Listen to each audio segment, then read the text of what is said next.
Halo kawan Brin, tahu nggak kalau limbah masker yang kita gunakan sehari-hari bisa menghasilkan cuan loh? Pandemi COVID-19 yang terjadi di Indonesia sejak Maret 2020 membuat jumlah timbulan limbah masker di Indonesia terus meningkat. Tahu nggak kawan Brin, kalau masker medis atau masker sekali pakai ini terbuat dari bahan yang namanya polipropilen.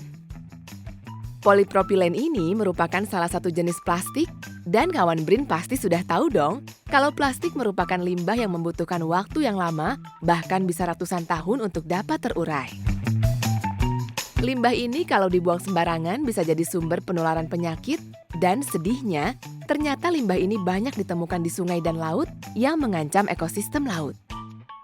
Bahkan pernah loh ditemukan masker di perairan Mediterania. Limbah ini juga dapat menjadi ancaman bagi hewan. Ada yang terjerat, dikira makanan hingga mati tersedak, atau keracunan. Nah, balik ke soal plastik yang tidak dapat terurai dengan cepat. Saat terurai, plastik menjadi kepingan kecil yang kita sebut mikroplastik dan mengecil lagi menjadi nanoplastik.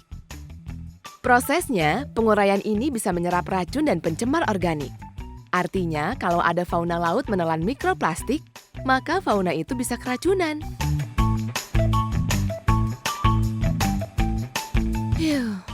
Terus gimana dong? Tenang, kawan Brin bisa melakukan kontribusi untuk terhadap permasalahan ini. Apa yang kawan Brin bisa lakukan? Kawan Brin bisa gunakan masker yang bisa digunakan kembali seperti masker kain 3 lapis. Jangan lupa dirawat supaya awet. Tapi, kalau kamu harus pakai masker sekali pakai, kamu harus tahu gimana mengelola limbah masker tersebut dengan benar. Limbah masker harus dikelola dengan benar, karena kalau tidak benar akan menimbulkan ancaman bagi lingkungan. Badan Riset dan Inovasi atau BRIN juga turut mencari solusi atas permasalahan ini loh. Selain itu, BRIN juga melakukan riset kebermanfaatan limbah masker melalui proses daur ulang demi terwujudnya circular economy. Circular economy adalah sebuah konsep ekonomi dalam alur lingkaran tertutup di mana kita berusaha untuk menggunakan sumber daya, bahan baku, maupun produk jadi yang bisa dipakai ulang untuk selama mungkin dan menghasilkan sampah atau limbah seminimal mungkin. BRIN melakukan kerjasama dengan industri. Salah satunya Yayasan Upakara Bufana Nusantara, sebuah industri yang melakukan daur ulang dan memproduksi massal biji plastik hasil pengolahan dari limbah masker. Yayasan ini salah satu penerima program pendanaan perusahaan pemula berbasis riset loh. Jadi penasaran, gimana ya proses daur ulangnya? Proses daur ulang limbah masker dilakukan dengan memulai proses sterilisasi atau proses desinfeksi limbah masker menggunakan larutan natrium hipoklorit atau NaOCl.